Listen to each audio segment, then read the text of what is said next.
Hello everyone. আৰু এটা ভিডিঅ'ৰ কাৰণে আমি আহিছো আজি শিলঙৰ ৱৰ্ডছ লেক। ৱৰ্ডছ লেকখন বহুত ধুনীয়া। ইয়াত আপোনাৰ বোটিং কৰিব পাৰে আৰু বহুত ধুনীয়া ধুনীয়া ফুলো আছে। সৰু ল'ৰা ছোৱালীৰ কাৰণে ইয়াত পাৰ্ক আছে। বহুত সুবিধা আছে ইয়াত। আপুনি চাবলগীয়া এখন পাৰ্ক, বহুত ডাঙৰ পাৰ্ক হয়। আহক আমি গোটেই পাৰ্কখন এবাৰ চাই লওঁ।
আপোনাৰ হাঁহবোৰ বহুত ধুনীয়াকৈ খেলি আছে।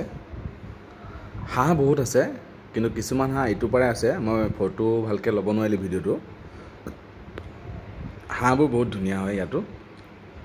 ডবল ডবল হাঁহ, একদম খাই ভাল লাগিব। লগতে পাৰ আছে, পাৰও দেখিব পাব আপোনালোকে। সৰহ পৰিমাণে আছে ইয়াত পাৰ।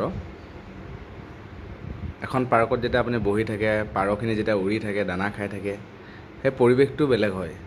চাবলগীয়া এটা মনমোহা পৰিৱেশ হয়। আপুনি শ্বিলং গ'লে ভিজিট কৰিব, বহুত ধুনীয়া পৰিৱেশ এটা আছে ইয়াত। লগতে ময়ো অলপ ওলাই দিছোঁ আৰু তাৰমানে মই গৈছোঁ যে প্ৰমাণটো দিছোঁ আপোনালোকক। এই ছাইডটো আপোনাৰ ব'টিঙৰ কাৰণে আছে। এই ছাইডটোত যদি আপুনি ব'টিং কৰিম বুলি ভাবে, ইয়ালৈ আহিব লাগিব আৰু ইয়াতে টিকেট কৰি আপুনি ব'টিং কৰিব পাৰে। বহুত ভাল লাগে এইটো ছাইডত। এইটো ছাইডে আপোনাৰ চাওক, সকলোৱে ব'টিং কৰি আছে অলৰেডি আৰু পানীটো বহুত চাফা ইয়াত আছে।